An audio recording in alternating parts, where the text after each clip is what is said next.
Right, yes. So here we go. I talk about whenever I get on the bus, they always, particularly in a day like today where they're target you heavily, they'll always look at the honey trap. Look at the honey trap. All right, look at the honey trap. I want you guys to understand how I know the honey trap. Single black female walking her dog, you know, here naturally braids, or what have you. How many times I've done these kind of videos, get off the bus, you don't even see them.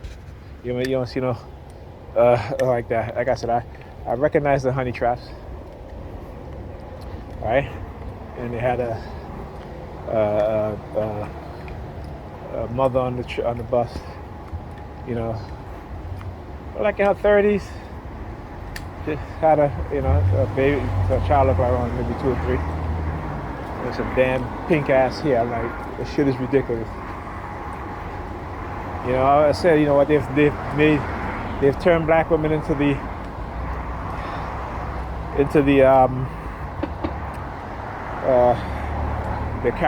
caricature of the black drag queens in the 1990s.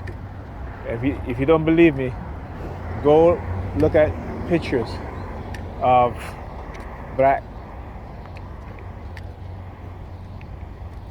cross dressers, right? That's what they call them, transvestites, right? In the 90s, with the long lashes, the face full of makeup, you know, with the purple hair, the pink hair, the green hair, the long fingernails, you know, dressed in some skimpy, you know, like ridiculous outfit. And this is what black women have, not all, you know, I should say not all. And I shouldn't say black women, but you know, when I say that, I use the word European women, right? Because they're conditioned with menticide. So there's no being proud of them, who they are as black women, and trying to present a positive image for the world to view and see, as other groups do. You know, and then you know, talking with Janelle Monáe, Kiki Parker situation. I think that's her name, Kiki Parker. I'm not, you know, Kiki Palmer. I think that's her name, right? Parker, something like that. Anyway, so the host was Roland Martin, and he was talking about women empowerment, and I'm like, how? You talking about women empowerment, right? What they have done is give black women a false sense of power. Okay? And give women also a false sense of power. But understand this is the men behind that's running this matrix. It's not the women, it's the men, right? So if they can label women to be cis women, if they can label women to be birthers, how is it that women have power when they can't control their own definition of what a woman is, right? And the people that are rewriting and creating a new definition of who women are not women. They're white men, right? They are white men, right? So where's the women empowerment? And I talk about these corporations who are firing their chief diversity officers, you know, who are black women. See, white America has given black women a false, white corporate America have given black women a false sense of power. And I've said this, okay, that they are going to pull the carpet right from underneath them. Why? Because when they've done the job in which the white racists and the white race society has manipulated them into doing, which is to create a deep divide between their men, right? And when their men start walking away from them in droves, you'll see what I'm talking about. You will see the rug being pulled from underneath them, okay? Because they've been conditioned to believe the lies instead of looking at the reality. They've been conditioned to turn away from their children, to no longer be nurturing. They've been conditioned to no longer be the wise woman, the woman who can soothe their men, who can calm their men, who can speak life into their men, who can inspire their men. That's part of who women are by nature. White women do. White women do today. White women inspire their men. They speak life into their men. They give their men purpose. How? By producing their legacy. And the men in return protect their image. This is why you see white women protect the image of, white men protect the image of white women. So when they say black women are the welfare queens, that's a narrative created by white men. Right? When we know for a fact that the vast majority of people on welfare are white people, and particularly white women. Again, you see, this is why they don't want you to have knowledge. This is why they just want you to have belief. Because when you have belief, you'll believe whatever it is that they tell you.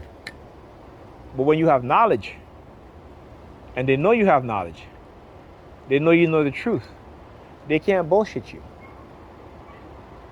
Right? So even when they're attacking you heavily, they're telling you, well, if you go woke, you go broke. And again, not woke in the sense of these white liberals, how they co-opted our definition of the word woke, right? To turn us away from that word, because we knew what that means. Woke means that I know my African history beyond slavery. I know that black people are the creators of civilization.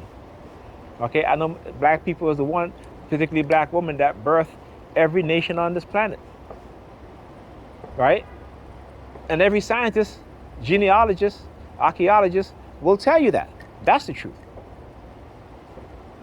So when the Arabs in the so-called Middle East talk about there some type of distinct culture, no, understand that they came from the black woman and the black man.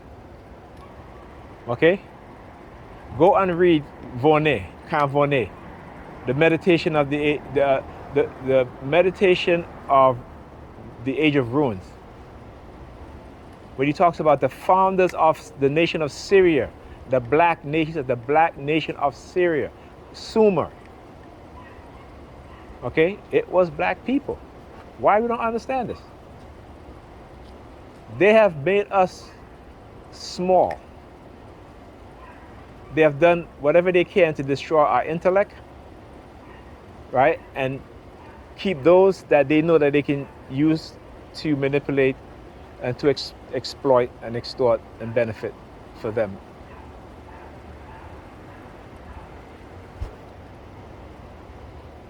I'm not speaking rocket science, because once I start to read certain literature on white people and their psychopathology, here's something I'll tell you guys. When you read about history, the white scholars and historians, archaeologists who tell you the truth are the ones that they attack the most. Right? Because the white supremacists among their peers don't like the fact that they are true to who they are and to their title as historians, archaeologists, scientists. Look at the Chinese. When the Chinese went to see if they were a distinct group of people created specifically in Asia. No. The European scientists, genealogists, archaeologists who tell you that 10,000 years ago the people of Europe had black skin or dark brown skin, and that these were people that migrated out of Africa. They were black people, right? But because white people have so conditioned, these races have conditioned their people, other white people, to believe the lie. That's what they believe in, and they gaslight us. They gaslight us even when the evidence is in their face. They make us doubt the truth, right? But see, I don't doubt the truth. I know. You know what I'm saying? I know. And that doesn't make me better. It just makes me be more aware. It makes me more knowledgeable. All right? I might be better in some areas. You might be better in some areas. Those are differences that we celebrate, and and we cherish and we compete. That's human nature. But the white racists and the idea of, go look at the video of Neil deGrasse Tyson and Joe Rogan, where he says, he talks about the smartest people in the world come from Africa. The dumbest people in the world come from Africa. The tallest people in the world come from Africa. The shortest people in the world is in Africa. I say come from, but is in Africa, resides in Africa. So imagine the brilliant Africans and what the Europeans have done in terms of recruiting them into European society so they can use them and benefit off of them, right? And they have done nothing to go back to their country and create, scientific endeavors, I mean, come on. You see, like I always say, I don't hate other groups of people. I just hate the people who are from other groups of people that hate my people, and that hate me because I'm black. And here's the truth, and this is a sad part, because again, the vast majority of those other people hate my people and hate me because of the color of my skin. So don't think I'm going to love them. Don't think I'm going to give them the opportunity time and time to stab me in the back and keep stabbing me in the back. No. Okay? So again, don't try to condition me into turning the other cheek. It's not going to work. Don't try to condition me into being some nice individual who's just going to take everybody's shit. No. Because that's what they've been doing to black men. Effeminizing us. Right? Making us very passive. Right? Why? Because white men feel a discomfort when they understand that they are looking at their peer who are of a different complexion, have different hair texture, who's just as brilliant or even more brilliant, who's just as brave or even more brave, who's just as skilled or even more skilled. And they don't want that. This is why you see within the past few decades the promotion of black women into corporate America. And I applaud that. What I don't like is black women buying into the lie and abandoning the black community and the black family. The same with black men who go into those positions. But understand this, white corporate America, they will hire black women as CEOs than black men. Why? Because black women are more easier to control, and they can create whatever narrative, and she will believe it wholeheartedly. Okay, that's why I said our women used to be the wisest, the Shashets.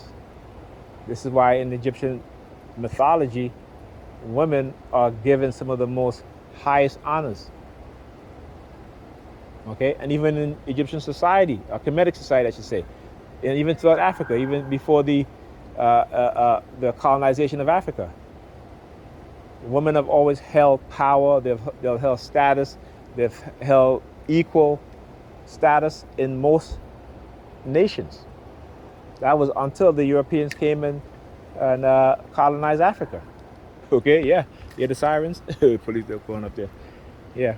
See, they know I'm talking the truth. They know. They just don't. Listen. They don't want us to be united. They don't want us to love each other. This is why they do things to tear us apart, and they weaponize us to do it against each other. And they create technology in which they control and manipulate our minds, and yet we don't want to believe it. But the evidence is out there. Okay. So anyway, I'm just doing my part, like I said. All right. You can hate the messenger. Don't hate the message. Talk to you guys in the next video.